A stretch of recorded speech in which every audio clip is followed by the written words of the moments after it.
Cancer, বুকে ব্যথা, পরবর্তীতে স্টেন্টিং, তারপরে সিএবিজি, এই যে জার্নি, এই বিষয়গুলো আসলে কোথা থেকে শুরু হচ্ছে এবং কোন পর্যায়ে কোনটি প্রয়োজন? তো বুকে ব্যথা যাদের সাধারণত হৃদরোগ থাকে, বিশেষত আমরা বলি করোনারি আর্টারি ডিজিজ বা হার্টের যে রক্তনালী করোনারি আর্টারি, সেই রক্তনালীতে যখন কোনো কারণে ব্লক হয়, সেই ব্লকেজের কারণে বুকে ব্যথা হয়।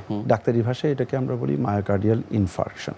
বুকে ব্যথা আরও অনেক কারণে হতে পারে। হার্টের কারণে বুকে ব্যথাটা বুকের ঠিক মাঝ বরাবর হয় এবং এই বুকে ব্যথাটা মনে হয় যেন কোনো একটা ভারী পাথর বুকের উপরিভাগে চাপা দিয়ে রয়েছে, সেরকম একটা অনুভূতি রুগীরা বর্ণনা করেন। এবং অনেক সময় এই বুকে ব্যথার তীব্রতা এত বেশি হয় যে রুগীরা প্রায়শই বলেন যে আমি প্রচণ্ডভাবে ঘেমে গেছি এবং বুকে ব্যথার কারণে অন্য কোনো ধরনের কাজ, সিম্পল হাঁটা চলা থেকে শুরু করে যে কাজেই উনি সম্পৃক্ত থাকেন সেই কাজটা করতে পারেন না।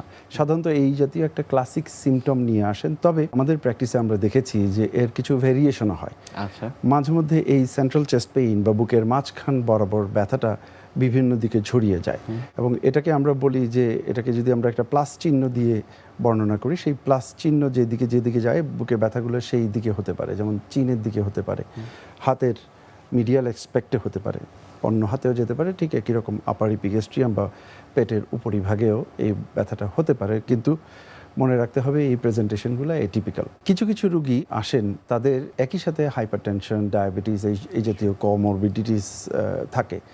তো এক্ষেত্রে ডায়াবেটিসটা গুরুত্বপূর্ণ, কারণ ডায়াবেটিস রুগীদের প্রায়ই পেরিফেরাল নিউরোপ্যাথি থাকে, যে জন্য তাদের ব্যথার অনুভূতিটা ওরা কিন্তু সেরকমভাবে বোধ করেন না এবং এই কমপ্লেইনও তারা নিয়ে কিন্তু প্রেজেন্ট করেন না। তো বিশেষত যাদের দীর্ঘদিনের ডায়াবেটিস, তাদের করোনারি আর্টারি ডিজিজ ডেভেলপ করলেও তারা সেই ব্যথাটা সেইভাবে অনুভব করেন না। তো এই জাতীয় রুগী প্লাস যারা বিশেষ করে আমাদের দেশের মা বোনেরা, তারা অসম্ভব সহ্য ক্ষমতার অধিকারী, তারা অল্প ব্যথা বা এই জাতীয় ব্যথা প্রায়ই ইগনোর করেন। তো যেটা হয়, করোনারি আর্টারি ডিজিজের কারণে যখন হার্ট সাফার করতে থাকে, অর্থাৎ একটি রক্তনালীতে যখন রক্ত সঞ্চালন না হয়, তখন গ্র্যাজুয়ালি হার্টের ওই এরিয়ার মাসলগুলো আস্তে আস্তে দুর্বল হতে থাকে। তো এই জাতীয় রুগীরা যারা হয় ডায়াবেটিস অথবা দীর্ঘদিনের হৃদরোগে ভুগছেন, করোনারি আর্টারি ডিজিজে ভুগছেন, তারা শুধুমাত্র বুকে ব্যথা নিয়ে প্রেজেন্ট করেন না। দেখা যায় তারা এক পর্যায়ে শ্বাসকষ্ট নিয়ে প্রেজেন্ট করেন, হার্ট ফেইলিয়ার সিমটম নিয়ে প্রেজেন্ট করেন। যাদের করোনারি আর্টারি ডিজিজ রয়েছে, তাদেরকে আমরা সাধারণত বিভিন্ন পরীক্ষা নিরীক্ষার মাধ্যমে এই রোগগুলা নির্ণয় করার চেষ্টা করি। এর মধ্যে একটা গুরুত্বপূর্ণ পরীক্ষা হচ্ছে এনজিওগ্রাম। আচ্ছা, এখন এই এনজিওগ্রাম পরীক্ষার মাধ্যমে দেখা যায় যে রক্তনালীর বিন্যাস কীরকম, রক্তনালীতে কী ধরনের ব্লকেজ আছে, এবং আমাদের কার্ডিওলজিস্টরা এই রক্তনালীর ব্লকেজের পার্সেন্টেজ নিরূপণ করতে পারেন। তো এই পার্সেন্টেজ দেখা যায় আনুমানিক একটা আনুপাতিক হারে নির্ধারণ করা হয়।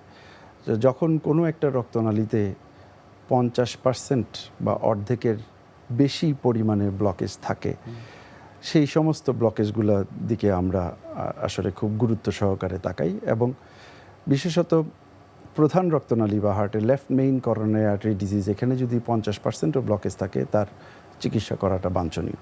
তবে অন্য যেগুলো রক্তনালী রয়েছে, হার্টের 3টা প্রধান রক্তনালী রয়েছে, লেফট অ্যান্টেরিয়র ডিসেন্ডিং, সার্কামফ্লেক্স এবং রাইট করোনারি আর্টারি। ওই ব্রাঞ্চড ভেসেলগুলোতে কমপক্ষে 70% যদি ব্লকেজ হয়, তখনই আমরা ইন্টারভেন করার চেষ্টা করি। তো আপনি প্রশ্ন সময় বলছিলেন যে আমরা পিসিআই আসলে আমাদের দেশের সাধারণ রুগীরা এটাকে স্ট্যান্টিং হিসেবে জানেন। স্ট্যান্টিংয়ের অর্থ হচ্ছিল যে রক্তনালীগুলো অনেকে রিং পরানো হিসাবে জানেন। তো এই রিং পরানো বিষয়টা হচ্ছিল যে রক্তনালীতে এরকম 70-80% ব্লকেজ অলরেডি হয়ে গেছে। তো সেই রক্তনালীতে কার্ডিওলজিস্টরা সেই রক্তনালীর ভিতরে একটা স্ট্যান্ট অথবা রিং ওই ব্লকেজের জায়গাটা নিয়ে গিয়ে সেই জায়গাটাতে ওপেন করে দেন। তো তখন ওই ব্লকেজটা দেয়ালের চারপাশ দিয়ে চলে যায় এবং মাঝখানে যে রক্ত চলাচল সেটা স্বাভাবিক হয়ে আসে। এবং বেশিরভাগ ক্ষেত্রে আমরা দেখি যে যাদের বুকে ব্যথা নিয়ে প্রেজেন্ট করেন, তাদের এনজিওগ্রাম হয় এবং এনজিওগ্রাম হওয়ার পরে যখন ব্লকেজ নির্ধারণ হয়, তার ভিত্তিতে নির্ণয় করা হয় যে কোন রোগীর পিসিআই অথবা স্ট্যান্টিং অথবা রিং পরানো অথবা কার বাইপাস লাগবে। বাইপাসের বিষয়টা বিষয়টা এরকম, যখন একের অধিক রক্তনালীতে ব্লকেজ থাকে অথবা যখন দেখা যায় যে কোনো রক্তনালী প্রায় 100% বন্ধ হয়ে গেছে, অথবা প্রধান রক্তনালী যেটাকে আমরা বলি লেফট মেইন করোনারি আর্টারি, সেই রক্তনালীতে এমনভাবে ব্লকেজ হয়েছে যে সেখানে রিং পরানোটা কার্ডিওলজিস্টরা উপযুক্ত মনে করছেন না, তখন আমরা সাধারণত সেই সমস্ত রোগীদেরকে বাইপাস সার্জারির জন্য উপদেশ দিয়ে থাকি। তো এই হচ্ছিল আপনার বুকে ব্যথার পরবর্তী ধাপসমূহ। নিশ্চয়ই।